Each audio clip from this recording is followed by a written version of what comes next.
Olá, agora estamos aqui para a gravação de mais uma mensagem da série O Cuidado em Ação, sobre os verbos que falam sobre a prática do cuidado na vida da igreja. Palavras que o Novo Testamento utiliza, que a Escritura, de um modo geral, também utiliza, para falar para a gente o quanto é importante cuidarmos uns dos outros, cuidarmos da nossa vida, cuidarmos das nossas relações de espiritualidade e também cuidarmos das nossas relações com toda a criação. Nós somos seres criados para exercer cuidado. E é com muita alegria que a gente vem desenvolvendo essa série durante este mês de março em nossa igreja. Hoje já vamos falar sobre o quarto verbo que a Bíblia utiliza para tratar desse assunto dentro da nossa leitura bíblica que estamos fazendo. Você já sabe que a nossa intenção é produzir um conteúdo que sirva para a construção de uma teologia do cuidado que estamos refletindo. Porque, no meu modo de entender, nesse modo como eu venho trabalhando esse conteúdo com os nossos irmãos e irmãs da nossa igreja, esse aspecto das nossas relações, que é o cuidado, ele tem a ver com o propósito de Deus para a nossa vida. O nosso Deus é um Deus que cuida. E ele, como cuidador da vida no planeta, ele também espera de nós a nossa parceria, a nossa cooperação com ele. Vamos então a esse novo verbo que fala sobre a questão do cuidado em relação à nossa espiritualidade. Eu vou colocar aqui a nossa apresentação, porque como nós não estamos no nosso espaço, e essa é uma transmissão online, eu entendi que a gente pode fazer esse material aqui chegar até vocês da mesma forma como nós fazemos o nosso estudo bíblico à distância, todos os domingos pela manhã. Mas eu não vou seguir todo não, só vou colocar essas partes que são importantes para entendermos o conteúdo daquilo que queremos apresentar como palavra de Deus, como despertamento espiritual para todos nós. Então segue aqui a nossa apresentação, que se estivéssemos no nosso espaço, seria utilizada para a transmissão da mensagem. Nós estamos, então, tratando da questão do cuidado em ação, os verbos que orientam a prática do cuidado na Escritura no Novo Testamento. Dentre esses verbos, nós já encontramos alguns. Nós já encontramos o verbo cooperar, nós já encontramos o verbo solidarizar, servir, e nós vamos agora ver mais um aqui, que é o verbo dar. Um verbo que muita gente acha que não é importante na vida cristã. É um verbo pouco utilizado nos nossos dias atuais. Quando se fala em dar alguma coisa, mas isso faz um mal tremendo para muitas pessoas. Nós vivemos um tempo em que as pessoas não estão dispostas a dar coisa alguma, e sim receber. É o tempo em que as pessoas querem tirar proveito em tudo e não perder absolutamente nada. Mas a Bíblia diz o quanto o ato de dar é importante. Eu escolhi um texto da palavra de Deus para falar sobre isso. Está lá em Atos capítulo 20, verso 35, que diz: Em tudo o que fiz, mostrei-lhe que, mediante trabalho árduo, devemos ajudar os fracos, lembrando as palavras do próprio Senhor Jesus, que disse: há maior felicidade em dar do que em receber. Dar era um problema também naquela época. As pessoas tinham muita dificuldade de compreender isso, e a Bíblia apresenta muitos problemas de pessoas que retiveram a sua mão na hora de dar alguma coisa para ajudar alguém. Deus abençoe a leitura da sua santa palavra neste momento. Que Deus possa fazer com que essa palavra encontre lugar no coração de todos e todas nesta oportunidade. Falando sobre cuidado, eu preciso ressaltar um aspecto importante desse gesto na vida cristã. O exercício do cuidado demanda um esforço de entrega de si, tendo em vista suprir a necessidade do outro. Se você perguntar para alguém o que é dar, dar é você fazer um esforço. Não é fácil mesmo, não. Não é fácil você tirar de você para entregar, para ajudar alguém. Mas esse esforço tem um objetivo, tem uma função, que é suprir aquele que nada tem. Então, se você tem alguma coisa e o outro não tem, espera-se que de cristãos sejam capazes de dar alguma coisa de si em favor do outro. O ato de dar é demonstrativo da nossa disposição de exercer o cuidado com o outro. Somente é capaz de dar alguma coisa para alguém quem está disposto a cuidar do outro. Não há como cuidar de alguém sem um desprendimento de si. Dar requer de nós um desapego daquilo que temos e de que somos. A Bíblia diz em Hebreus capítulo 13, verso 16, não se esqueçam de fazer o bem e de repartir com os outros o que vocês têm, pois de tais sacrifícios Deus se agrada. No seu discurso que Paulo desenvolveu para os líderes da igreja de Éfeso, estava ali o seu testemunho, o testemunho de Paulo, que ele foi capaz de dar de si para o ministério e para o trabalho de alcançar novas pessoas para o reino de Deus. Paulo ali está dando o seu testemunho de que se dedicou tanto para o seu sustento próprio, mas nunca deixou de cuidar daqueles que mais necessitavam. Paulo cita o ato de dar como uma bem-aventurança, e essa bem-aventurança está relacionada a um gesto que proporciona mais felicidade a quem doa do que a quem recebe. Paulo usa o verbo grego didomi, que permite uma diversidade de interpretações. Entre os muitos significados desse verbo em grego, encontramos as ideias de trazer, de conceder, de colocar, de permitir, de pagar, de entregar, de sacrificar e de dar de si a alguém. O que ele estava falando, então, com relação ao uso desta palavra? Ele estava falando da sua capacidade de abrir mão de alguma coisa para o benefício do outro.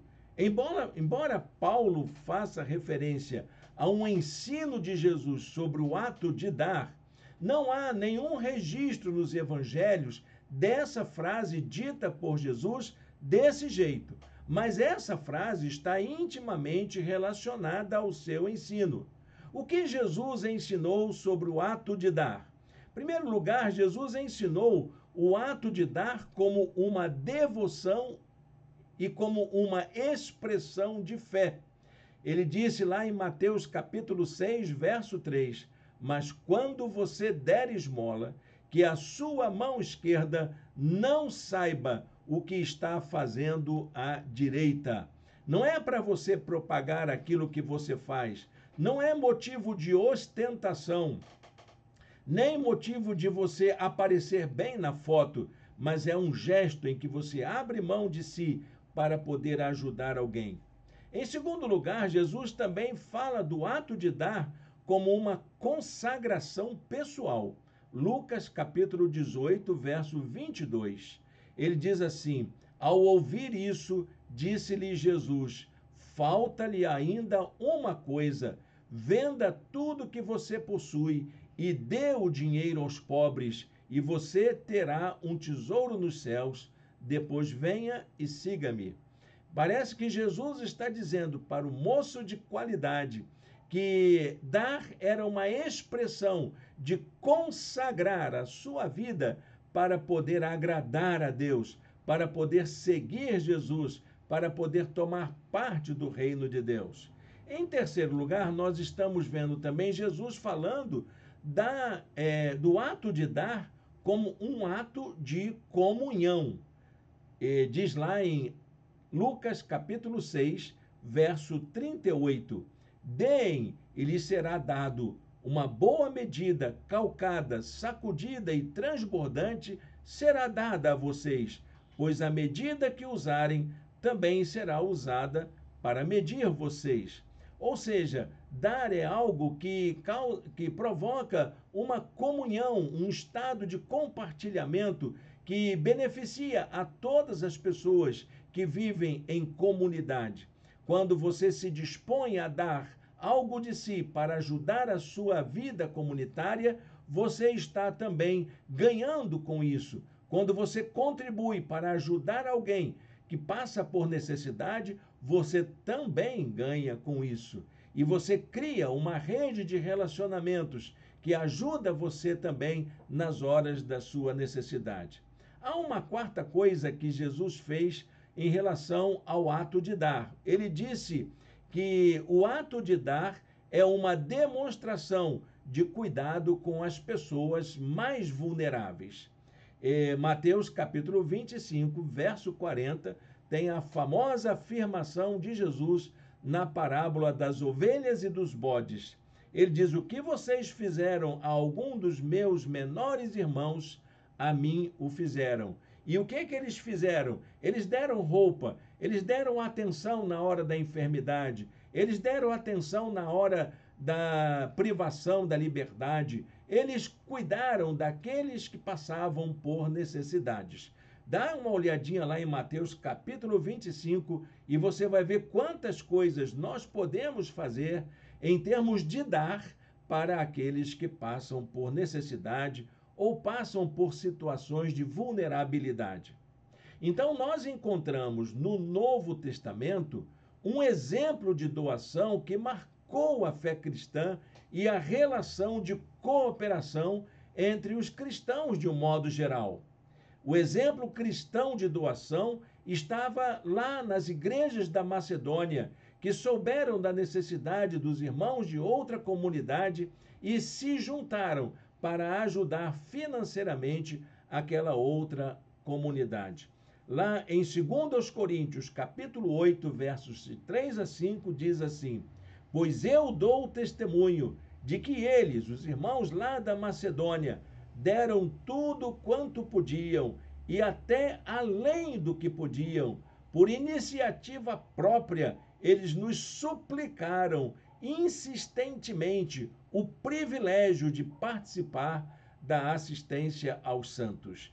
E não somente fizeram o que esperávamos, mas entregaram-se primeiramente a si mesmo ao Senhor, depois a nós, pela vontade de Deus. Você que é da nossa igreja sabe que no momento de ofertório, eu nunca gosto de dizer que vamos consagrar a oferta que você vai dar, mas queremos consagrar a sua vida, porque Deus não quer o seu dinheiro, Deus não quer a sua propriedade, Ele quer você por inteiro. Ele quer a sua vida, Ele quer o seu coração. Se você não for capaz de entregar-se a si mesmo, tudo que você der para o sustento da obra de Deus será insuficiente, será irrisório em relação àquilo que Deus quer de você.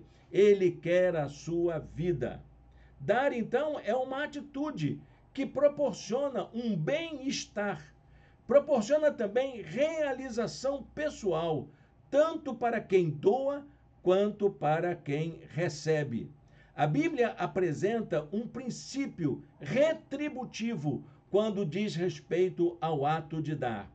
Provérbios capítulo 11, verso 25 diz: o generoso prosperará. Quem dá alívio aos outros, alívio receberá. Guarde esse princípio para você. É assim que a Bíblia ensina. Quando você é capaz de dar de si para alguém, você também se abre para que outras pessoas se importem com você. Dar nunca foi uma atitude realizada com facilidade.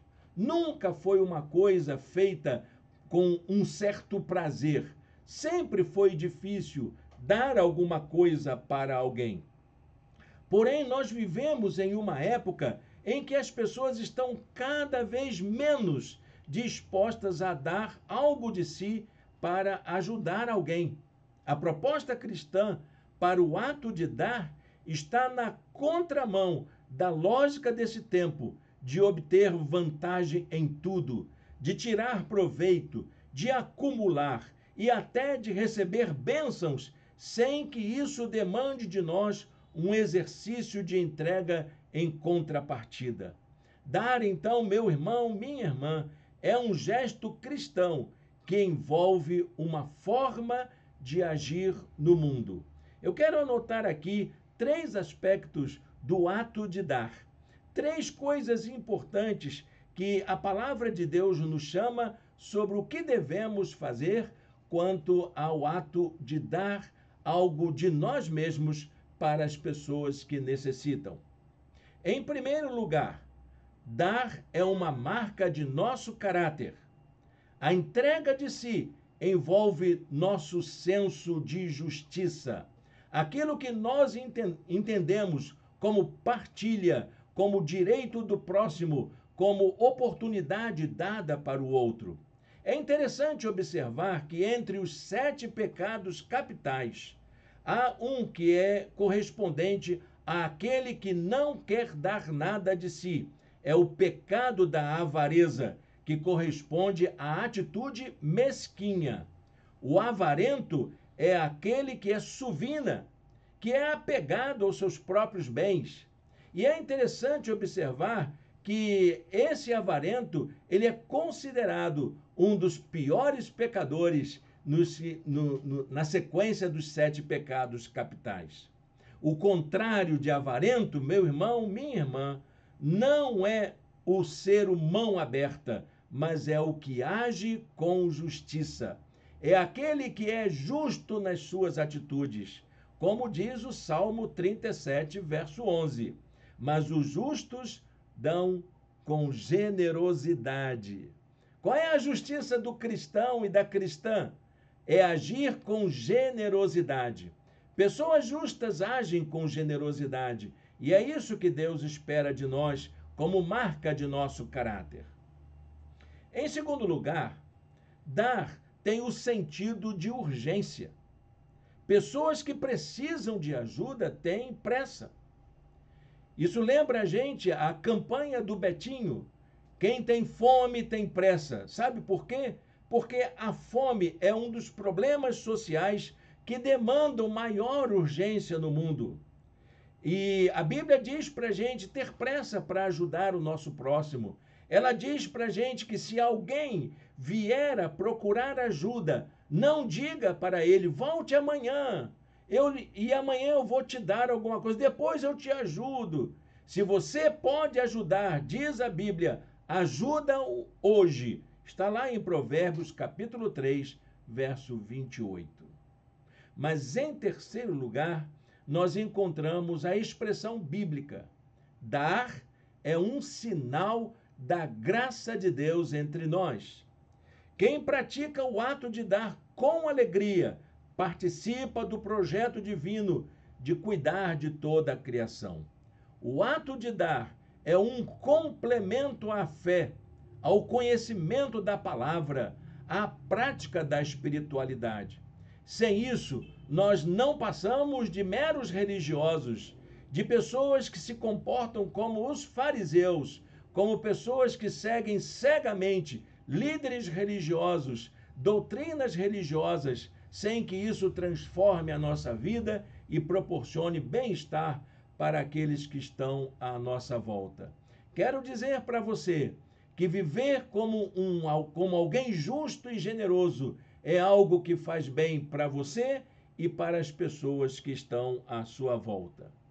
Quem diz isso é a Bíblia. Segundo aos Coríntios, capítulo 8, verso 7, diz: Assim como vocês se destacam em tudo, na fé, na palavra, no conhecimento, na dedicação completa e no amor que vocês têm por nós, destaquem-se também neste privilégio de contribuir, de dar alguma coisa, de dar de si pelo bem do reino de Deus, das pessoas que precisam da tua ajuda nesta hora. Para a gente encerrar essa reflexão, eu quero acrescentar ainda uma informação para o nosso conhecimento. O ato de dar depende de uma mudança de mentalidade sobre o nosso papel como pessoas diante da necessidade do outro. A indiferença é um sintoma da falta de empatia e de amor fraternal que assola o nosso tempo. Cristãos e cristãs que são tomados pela graça de Deus, que vivem o amor de Deus, que sabem a importância da entrega de si, são capazes de fazer o bem para aqueles que necessitam. Dar, então, é um privilégio que todos nós podemos experimentar na nossa vida e no nosso viver diário. Deixo com você uma palavra divina lá de 2 Coríntios, capítulo 9, verso 7, para você guardar no seu coração e você lembrar sempre quando for interpelado para dar algo de si para a sua igreja, para a sua comunidade, para as pessoas que estão à sua volta, para quem você sabe que precisa, você lembrar disso. 2 Coríntios 9, verso 7 diz assim: cada um dê conforme determinou em seu coração, não com pesar ou por obrigação, pois Deus ama a quem dá com alegria. Amém? Feche seus olhos, vamos falar com Deus, vamos agradecer a Deus por essa oportunidade da gente meditar sobre esse assunto que parece tão insignificante, mas o seu gesto de dar alguma coisa, de dar oferta, de contribuir para a vida de alguém, sua generosidade, o seu senso de justiça, falam muito sobre a graça de Deus e a transformação que Deus opera em sua vida. O quanto você está comprometido com o reino de Deus. Feche seus olhos, fale com Deus. Muito obrigado, Senhor, por esta palavra. Muito obrigado, ó Deus, por este encorajamento que a Bíblia nos dá sobre o ato de contribuir, de dar aquilo que nós temos para ajudar alguém que nada tem. Nós pedimos, ó Deus, que o Senhor nos fortaleça, que o Senhor aumente em nós o nosso senso de justiça, de gratidão e de generosidade, para que possamos sermos pessoas mais generosas dentro do teu reino. No nome de Jesus te oramos. Amém. Amém, meu irmão, minha irmã. Muito obrigado pela sua companhia conosco neste momento. Hoje nossa reunião foi online, como nós já temos combinado. Nós temos feito reuniões presenciais e reuniões virtuais. E hoje é o dia da reunião virtual, na transmissão da mensagem online. No próximo domingo, que é o primeiro domingo de abril, nós teremos nossa reunião presencial com a celebração da Ceia do Senhor. Já deixo aqui o convite para todos e todas para estarmos juntos no nosso espaço para adorarmos a Deus e ouvirmos a última mensagem desta série que nós queremos compartilhar com você. O último verbo sobre o cuidado em ação que nós falaremos no nosso culto, na nossa celebração. Muito obrigado mais uma vez. Até o próximo domingo, com a graça do bom Deus para todos e todas. Um bom restinho de domingo para você.